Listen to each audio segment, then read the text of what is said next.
Do women want to be approached by men? Yes, of course. That's why we go out. I mean, to hang out with our friends, and like it's better to meet people, like I said, than not. Yeah. So you guys want it then, and that's a better reason not be scared, right? Yeah, don't be scared. Like, guys shouldn't be scared to talk to girls as long as they're not creepy about it. When she says don't be creepy, she means don't be unattractive. This woman is basically advertising herself as approachable and reasonable. She's fishing for male attention and validation by pretending to be different from other women, while being exactly like every other modern woman, entitled, hostile, and completely lacking in self-awareness. A few moments later. Excuse me, hi, do you mind if I just... If you are a man and you actively saw me walking behind you and you still chose to slam the door in my face because you can't hold the door open, I'm gonna assume you're gay. I don't care. She wants chivalry from men she has no intention of respecting or being feminine toward. This is the fundamental delusion of modern women. They think they can act like men, sleep around like men, be crude and masculine like men, but still expect to be treated like delicate flowers when it benefits them. Here's some dating advice that no one asked for. Be really mean to men. No, I'm just kidding. No, but I am like very unattractive. I don't know. I'm not that I'm mean, but I'm just not like a sweet little baby angel when I first meet men. And then slowly, as they're earning it, then I become nicer and nicer, and then I'm my true angel self. But when I first meet a man, I'm sorry, but I'm gonna be rude. And if they can't get through the rudeness, then they're not the one for me. I'm sorry. This woman is a below average at best and has this attitude. What she's really saying is that she expects men to tolerate abuse and disrespect in exchange for the privilege of potentially dating her. She's creating an environment where only the most desperate, self-hating men will stick around, men with such low self-worth that they'll accept being treated like crap just for a chance at female attention. Any man with an ounce of self-respect will walk away from a woman who treats him poorly, which means she's selecting for weak, pathetic men who will tolerate anything. But what you want a submissive woman? Sorry, no, I'm gonna be mean as hell. Last week, this guy DM'd me on Instagram and he was like, "What's your Cash App?" So I sent it to him and then he sent me $100. Oh my god, that guy is so attractive. I want to ask for his number. I'm scared. I'm gonna do it. No. Oh, excuse me. Yeah. Are you single? Yeah. I was gonna ask for your number. Nah, man, I'll never do it. See you later, yeah? Why isn't somebody in love with me? I just feel like it should have happened by now. Do you know what I mean? I'm like, none of you? No. Can someone explain to me why handsome men, handsome guys literally never looking at me, while ugly, old, horrible looking men always looking at me like I'm a meat? This is female delusion at its most pathetic. She can't understand why high-value men aren't interested in her, while lower-value men are showing interest. She's describing hypergamy in action. She only wants men who are above her level, while being disgusted by men at her own level. But here's the reality check she desperately needs. If only ugly, old, horrible-looking men are interested in you, that's your market value. That's what you're worth in the sexual marketplace. High-value men have options, and they're not choosing you because you don't offer enough value to compete with their other options. She's living in a fantasy where she believes she deserves the attention of attractive, successful men despite offering nothing in return except her physical appearance, which apparently isn't even enough to attract the men she wants. This is the fundamental delusion of modern women. They think their mere existence entitles them to top-tier men. You know what I mean? Like, that's the way how I look. I mean, I don't look like a whore. I don't understand what's wrong with me. Why handsome guys never looking at me? Why are they ugly? Women want free meals. You're right. You're right. I will say it. Some women want free meals. It's sad. Don't waste your money out here dating, man. Meals. You're right. You're right. I will say it. Some women want free meals. No, it's most. Some women do not care about connection. I'm sorry if you're one of the men that have gone on a date with one of these women that don't want connection. Using you for free meals and drinks and entertainment. Connection. I'm sorry if you're one of the men that have gone on a date with one of these women that don't want connection. And I'm sorry if they projected that they actually did want a connection and they didn't. But there are so many women that go out on dates, take a risk, peel themselves out of their homes, because trust me, we're all very happy in hermit mode. The audacity is breathtaking. She's claiming that women are taking risks by going on dates where men pay for everything and provide free entertainment and validation. What exactly is the risk here? The risk of getting a free meal? The risk of being treated well by a man who's trying to impress her?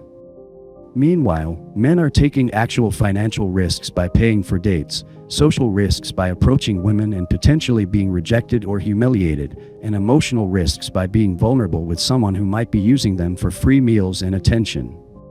This is classic female victim mentality, reframing every situation to make themselves the victim, even when they're clearly the beneficiary.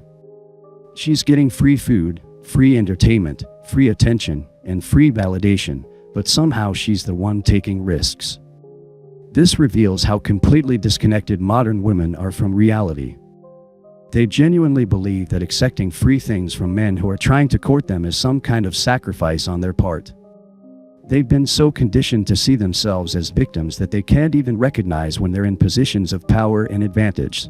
What risk are these women taking with dating? None. Many women that go out on dates, take a risk, peel themselves out of their homes, because trust me, we're all very happy in hermit mode. We are so happy in hermit mode. No, you're not. But we take a risk to go out and to find someone, even though we're still going through the same crap that you are with this dating world. And they should not be blamed for wanting a free meal because a date did not work out. They shouldn't. Last night I came home from the bar and cried myself to sleep because, and I understand this is like a little bit vulnerable, because I feel like I'm here to tell you right now, we don't care. Let me tell you, we don't care. No one is ever going to like fall in love with me. And I texted my friends about it, and my friend was like, you know, someone's gonna love you because people already do, and how like I don't want to settle, and like I'm not settling, and I only get one person, and like I should be with the right one and not force it with the wrong one. And like, I know all of that, right? It doesn't make it any easier that I'm 29. Every single like dating experience that I have is just a joke, or I like get myself into these like situationships and I'm like just over it. It makes you like wonder why you're not good enough for the real thing, right? And like I've been dealing with this my entire 20s. It's nothing new. My friends have always been in relationships. I've always been the single one. But when it gets to the point where like I'm just wondering if I'm gonna get married or have kids, like I start to worry about it a little bit. I believe men are supposed to chase a woman, date her, spoil her, respect and adore her, and love her more. I kind of mentally have a box, like guys that I would want to hook up with or guys that would make it past that point. And if it's a guy... Wait, real quick question on that. So you have two boxes, right? You have just hookup box and relationship box. Mm-hmm. Do you make the relationship box guys, you make them wait? Yeah, they're the ones that... She gives her best years, her prime sexual energy, her enthusiasm and passion to men she considers unworthy of relationships, while making the good guys wait and work for what she gave away freely to losers. This is peak female idiocy. The men she deems not good enough for relationships get immediate sexual access, while the men she considers relationship material have to jump through hoops and prove themselves worthy of what she's already given to dozens of other men. Why would any man want to be in the relationship box, where he has to wait and work for what she gave freely to men she didn't even respect? This is the definition of getting the worst deal possible, maximum investment for minimum return. Guys, right away. And that's the crazy part is like those guys usually, like if they're in the hookup box, it's because I don't see them in a way, like they're not good enough to be relationship wise. So like maybe I'll let them hit it. Yeah, I am also a fuckboy.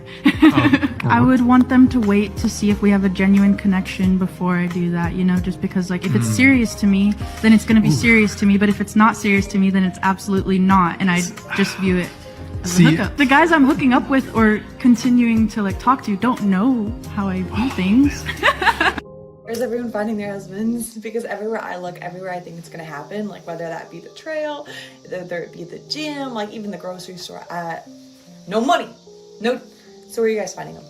What you just witnessed is a comprehensive breakdown of everything wrong with modern women and why the dating market has completely collapsed. These aren't outliers or extreme cases, these are representative examples of how an entire generation of women thinks, behaves, and operates in relationships. These women are living contradictions. They want chivalry while offering no femininity. They want commitment while refusing to be loyal. They want respect while acting disrespectfully. They want traditional male behavior while completely abandoning traditional female behavior. The woman who tests men by being deliberately rude is a perfect example of how modern women have weaponized their sexuality to manipulate and control men. She's using the promise of romantic and sexual access to get men to tolerate abuse and disrespect. This isn't a dating strategy, this is psychological warfare designed to break down male self-respect and create a population of submissive, desperate men who will accept any treatment just for the possibility of female approval. And the woman taking money from random men on social media while still expecting to be treated like relationship material? She's monetizing her sexuality with multiple men while still expecting one man to treat her like she's pure and valuable. But perhaps the most revealing aspect of all these clips is the complete lack of self-awareness these women display. They can't understand why they're single, why men don't approach them, why relationships don't work out for them. They're completely blind to how their own behavior is creating the exact problems they're complaining about. The woman who wonders why attractive men don't notice her while ugly men do is experiencing the brutal reality of sexual market value, but she's too delusional to accept it. She thinks she deserves attention from men who are out of her league while being disgusted by men who are actually in her league. This is hypergamy taken to its logical extreme. Men are walking away not because they're scared or weak, but because they finally recognize that modern women offer terrible deals. Why would any rational man commit to a woman who's already given her best to other men, who treats him with disrespect and hostility, who expects him to provide resources while she provides nothing but attitude and used goods? The women in these clips represent everything that's wrong with modern dating culture. They're entitled, delusional, manipulative, and completely disconnected from the reality of their own market value. They're casualties of a culture that taught them to maximize their sexual freedom while ignoring the consequences, and now they're experiencing the natural results of their choices. This is the end result of decades of feminist indoctrination and social media validation. These women aren't victims, they're products of their own choices and the culture that encouraged those choices. They represent the complete failure of modern feminism to create happy, fulfilled women, and they're living proof that sexual liberation without moral boundaries leads to misery and dysfunction for everyone involved.